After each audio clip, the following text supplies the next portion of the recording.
Ilonggo. Please subscribe And like. and share. Yung problema ng Pogo until now, may mga nag-ooperate pa rin. Just last week dito sa Pasay, may mga rescue ng mga Indonesians, like 35 of them, and one Chinese. Tapos Kalambasi dito, meron yun yata na report. How do you intend to address the issue if elected? Enforcement question rather than a legislative question. The President has already spoken. Siguro trabaho na ng kapulisan at ng DILG at ng Bureau of Immigration na siguraduhin na mag-exit. Again, I don't think there is a need for further legislation that will address that issue regarding sa mga POGO implementation problem. Yes, go ahead. Okay. Siguro, from the national to the local, mag-compare. Kasi ang mayors, I mean, you can't expect a mayor na siya mag-i-inspect. Meron siyang building official, meron siyang business license official. Ito yung sumama na lang sa immigration. Isa-isa na nila, madali naman yan eh. Through the barangay. No? In fact, no, ako yung DILG, I issued that sinulatan ko lahat ng mayor ng Pilipinas. Sinabi ko na you have an inventory of all business establishments. Kasi kawawa naman si mayor. I mean, hindi naman siya para dahil may mga tao siya eh. So, yung tao niya ngayon dapat umikot at kung meron doon mananagot sila. But what is important is a task force should immediately be created from the local of this business permit. Isama mo na yung immigration dito, isama mo na yung PAGCOR dito. And I'm sure kung merong nakakaalam nito, hindi na barangay captain. No? So yun, dapat inventaryo nila lahat ito. Kaya naman gawin yan. Thank you. Thank you. Any more responses from our group before we proceed to the next question? All right, we now move on to another. Hi, Maricela from Singapore Straits Times. I have two questions to our senatorial candidates. President Marcos has taken a more assertive approach in defending our claims in the West Philippine Sea. Where do you stand in this approach of the President? And how should the Philippines balance that with ensuring that our ties with China is still strengthened because it remains to be our largest trading partner? Thank you. Before Senator Tolentino responds, na-pick up niya issue niya afterwards and he's the one who already passed the law. Obvious ang stand ko because I originally filed the Declaration of Maritime Zones of the Philippines because what I wanted was that if China can come up with their own 9-9, we will have to come up with our own 9-9. The reason I filed that bill is because we cannot just rely on what the UNCLOS says, you know, the United Nations Convention on the Law of the Sea. So it's a good thing that after the 18th Congress, we were not able to pass it. The 19th Congress picked it up and Senator Tolentino, I know, sponsored it, and the President has already signed it into law. Therefore, his stance, my answer to your question, Mara, is yes. I fully support his stance on the West Philippine Sea. Thank you. All right, go ahead. I believe we have another answer.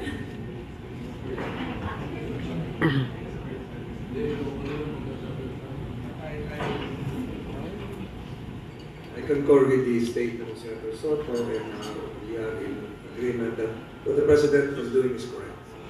In fact, if you've heard of the statements made 48 hours ago in Munich, the Secretary Manalo was able to get the concurrence of newly appointed confirmed Secretary of State Marco Rubio in terms of reaffirming that quote-unquote ironclad commitment together with the G7 countries. That's a big plus. So what the President is doing is correct. And again, there are other nations coming over within the next few days. I don't have to name names. A defense minister of a big country is arriving soon to reaffirm again what has been started by President Marcos. So it just goes to show that the posture of the President is correct. While the situation is evolving, he is correct because it is aligned with what other countries are doing right now, supporting the stand of the Philippines. Thank you very much for that response. Do we have any other answers coming from our esteemed senatorials? If not, let me move on to our next question. Alas Moras from PTV. Ito naman po, malapit sa sikmura ng ating mga kababayan. Dito kasi sa Metro Manila and even other parts ng bansa, talaga nga main concern yung food inflation. Presyo ng pagkain, lalo na yung bigas. Ano pinakita natin concrete measures para ma-address yung high food prices? Agree po ba kayo na i-amend ulit yung i-review o i-amend ulit yung rice tariffication law? Or kapag po pala rin na yun nga, nalo kayo, ano yung nakikita natin measures na pwede nga makatulong para makontrol yung presyo ng pagkain? I have a proposal, and I am going to convince my colleagues to support the proposal. The original proposal I had was for the government to buy 50% of all output of all farmers in the country. Ang mangyayari doon, the effect is, based on the study that I had conducted, the effect is that government may be able to buy from the farmers at their price. Of course, tatatamaan yung mga middlemen dito, magagalit sa akin, pero yaman na sila dahil may 50% pa naman sila doon eh. Pero yung 50%, if government does that, like FTI, para ka like FTI all over the country, definitely the prices will not go up. It will go down. At saka yung babalik din naman sa gobyerno yung pera. Ganun din ang epekto sa kanila. At definitely, mga farmers, talaga, makikinabang, artificial po, if we can include that. So, perhaps, as an idea, it's an idea, before we head in, perhaps we should put it into law. Pag-uusapan namin, pwede dibatihan namin, pero pwedeng gawin natin yun. Yun ang isa sa mga proposal na dapat gawin ng alyansa. Thank you. Alright, go ahead, Senator Manny. Mayroon akong magandang topic yan kasi yung mga bayan natin, yung mga basic commodities, nagreklamo sila dahil sa mahal na mabilihin. At mayroon akong suggest na ginawang programa para sa DA, yung programa pang national, tinatawag ito na PDC. Hindi po ito Postdated Check Connect, Production, Distribution, and Consumption. Itong programa na to, pangkalahatan, talagang nakukontrol ng gobyerno. May share talaga palagi ang gobyerno, especially kung ano yung mga basic commodities na shortage tayo, na at least na napagtuunan ng pansin at nalagyan nalalaanan ng budget yearly para i-increase yung production. Dito naman sa distribution, very crucial din ito. At napaka-importante dahil ang kumikita yung mga middleman. Kasi may na-encounter ako, nag-ikot ako sa buong Pilipinas. May isang farmer doon na bagong-ani siya, and then tinanong ko, magkano po bili sa produkto ninyo? Magkano po per kilo? Binili sa kanya ng almost 50 pesos per kilo. And then, tuwa na siya, yung farmer. Kaya alam pagpunta ko sa market, nung tinanong ko na, naglipot ako, tinanong ko magkano presyo nito, almost 300 pesos per kilo. Can you imagine, pagkalaki-laki ng diferensya? So, dapat, kung gano'n ang presyo, dapat kumita ang mga farmers natin, hindi yung middleman. Kasi dapat also, nakukontrol din yung presyo pagdating sa market kasi ang nahihirapan naman, yung mga kapiranggot lang yung pera pang budget sa pagkain, yung mga mahihirap na tao. Pinaka-concern po talaga yon. And then, actually, marami pa pong explanation ako dyan pagdating sa distribution, production, distribution, and consumption naman. Yung consumption naman, at least alam natin kung ano yung mga basic commodities na talagang mahilig ang Pinoy, mahilig kung anong malalakas ng mga basic commodities natin na ginakonsumo ng mga tao. Pero, I'm not discouraging to import mga products ng ibang bansa.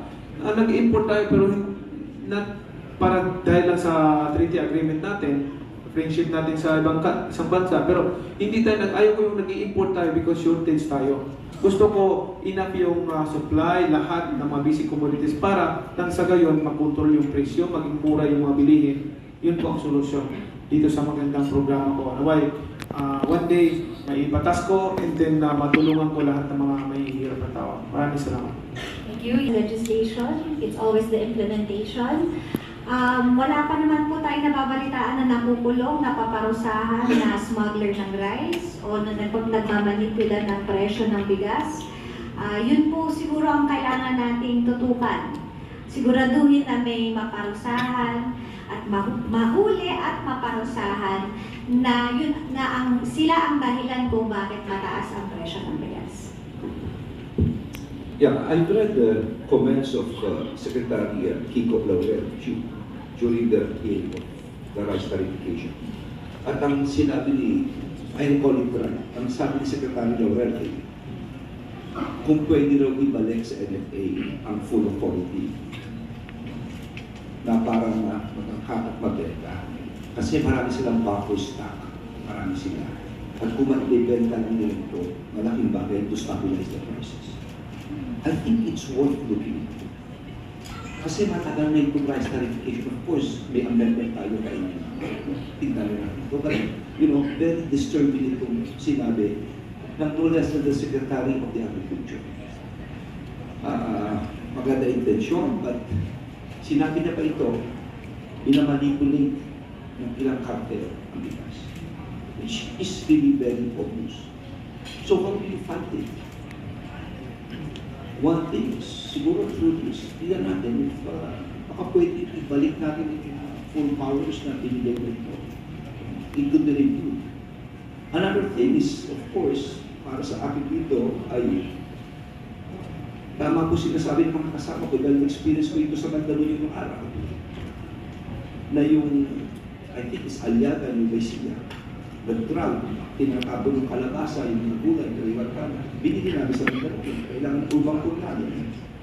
So, dito naman sa Manila, kailangan ng ating mga kababayan dito, nakatulong lang tayo dito sa probinsya, nakatulong lang dito. So, imagine if all local government would be doing this. Ang laking bagay po. Okay. Of course, yung food security, sustainability, may mga programa po tayo dyan. Sa iba ko na po ito, i-discuss. But for me, it's worth looking into is natin po kayo about sa last clarification. Yes, go ahead. I agree with the review of the rice tarification law. Nung ipinasa po rice tarification law, wala po ako sa Congress. And I've been there, I would have objected. Marami pong mali marami pong butas ng rice tarification law. Pinalisan po ng kapangyarihan ng NFA, kaya nagka-leche-leche. Hindi rin po pwede magbenta ng NFA ng bigas. Kaya wala ka na makita. Sabi namin, palitan siguro, kadiwa rice. Wala pa rin nangyayari, kailangan natin yung katas. I think it's high time that we review that. Pangalawa, I will also agree with you, Sen. Kailangan talagang bilihin sa mga farmers kasi mga middleman lang po ang kumikita. Yung farm gate, ganito ang presyo. 18, 19, 20, 22 pesos. Pagdating sa palengke, nasa 40, 50. Kanina, ikot-ikot po kami sa Muntinlupa, may nakikita na po ako ng 40 pesos dahil galing ko sa Nertexiha, nag-aani na sila. So, malaki pong kinikita. Alisin po natin yung middleman, bababa po ang presyo. Pangalawa, let the NFA do its job. Otherwise, ginawa lang po natin bodega ngayon ng NFA. Ano pang side-side that NFA was created by the government back in the 70s para yan po yung imbakan natin ng pagkain. E ngayon po, imbakan na lang ng bigas. Hindi pa makapagbenta ng bigas. We need to review the RTL law now. Salamat po. Salamat.